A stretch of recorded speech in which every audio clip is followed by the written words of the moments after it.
Hello and welcome back to the channel. This is REV Endurance Sports, and today is January the 2nd, 2023, and I'm working on my bike. I'm cleaning my bike, and the day has kind of gone by pretty quickly, and I realized I hadn't done any content for today, and I had a few things on my mind, so I figured, okay, I'm going to clean my bike and also do the content for the channel. And so what I was thinking about is we just got done with the REV 310M. So the 310M was a conversion of the Rapha 500, which was 500 kilometers. And if you're new to the channel, you know, I like to ride good miles, and so does my crew. And so I figured, okay, let's get my crew and challenge them to 310 miles from Christmas Eve to New Year's Eve. And while we were doing that, I realized that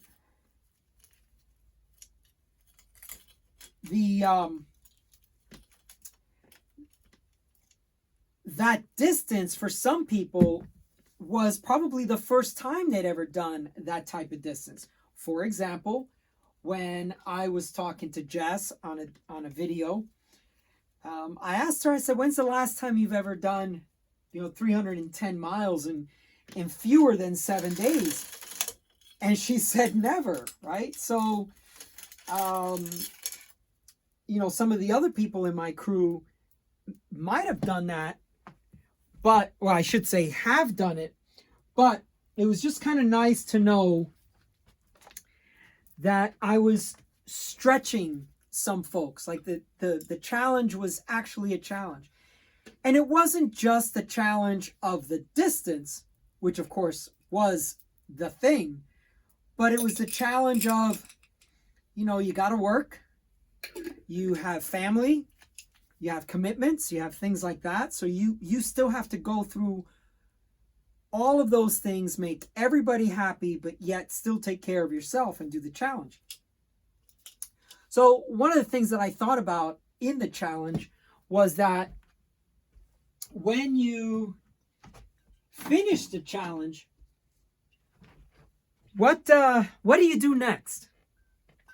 And in the meantime, what I'm doing now is I'm dunking my chain in some degreaser.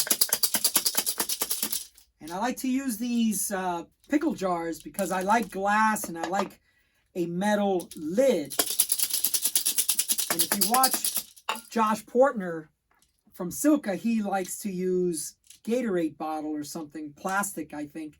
And I just think this seals better. I like to use it better. Anyway, so I thought, okay, if this is the first time anyone's done 310 miles or 500 kilometers, what's next? What do you do next?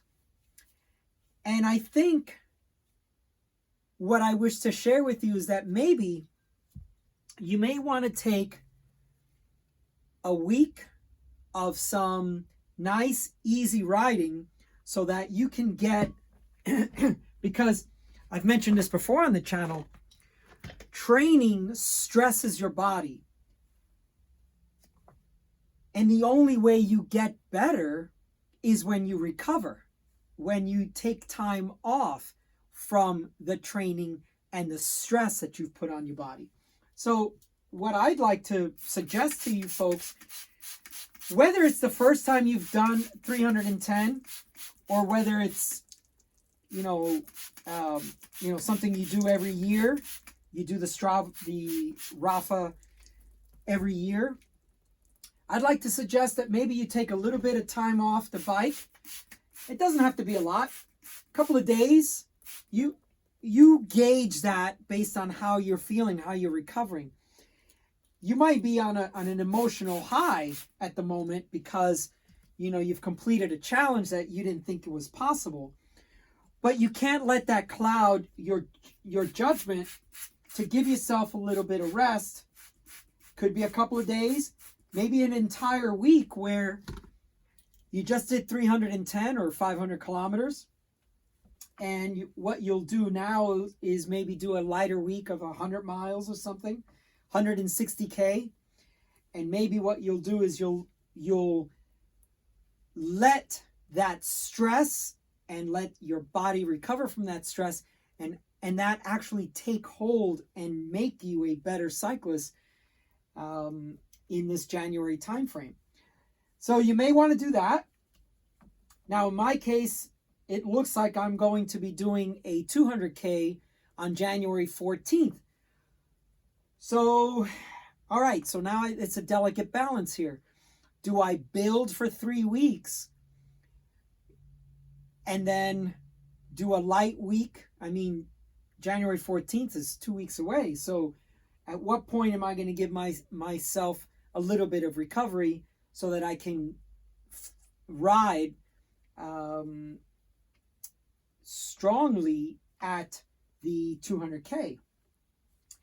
So there's that you have to consider, and you also have to consider, when is your first event of the season, and when do you think you need to most of us do like 3 weeks of build, 1 week kind of recovery, 3 weeks of build and 1 week recovery.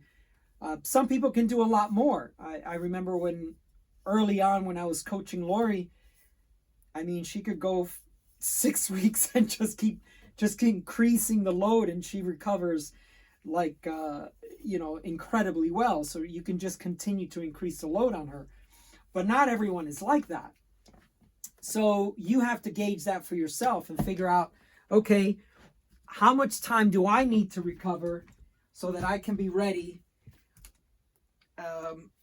for my first event of the year? Now, for some folks, that may not be until March or April, or maybe much later in the year, depending on where you live because of your weather. But here in San Diego, we're going to start 200 kilometer brevets January the 14th. So we have to look at planning the load and planning the recovery phase. And I don't taper for a 200K, but I also don't want to go into it after a 600 mile week, which of course I wouldn't do these days. But anyway, that's what I wanted to talk to you about today, was basically what do you do now after your 310? If the 310 was your hardest or longest week, congratulations, good for you. And now you can do it, because who knows, maybe next year it might be 350 miles and 500 and something K, whatever that is, and being of the conversion. But you gotta love a thread-in bottom bracket. Look how smooth that is. Nice and quiet. So those are my thoughts. I'd like to hear yours. If you participated in a challenge, how did you feel? Do you feel like you're on top of the world? Do you feel tired? As a matter of fact, during our Saturday ride, which was the last day to get the mileage in, Lori had been off skiing on the opening weekend, and she was a little bit behind, so we did her final ride on Saturday. But Barbara at that point was well over 400 miles, and she was falling off the pace as we were doing our ride. And she was like, well, you guys go on ahead. And I said, no, we're going to ride together. But, if there's sections of the course that we want to go, we're going to go, and we'll just regroup. But yeah, this is someone who is getting 14,000 plus miles this year. And this 400 plus mile week, it was 440 or something, 448. She felt a little tired, it sounded like. So, so even high mileage people can feel a little strained. So just want you to take care of your body. Training stresses your body. You need to recover, and then you come back stronger. Okay, that's all for today. Please like and subscribe, and we'll see you up the road.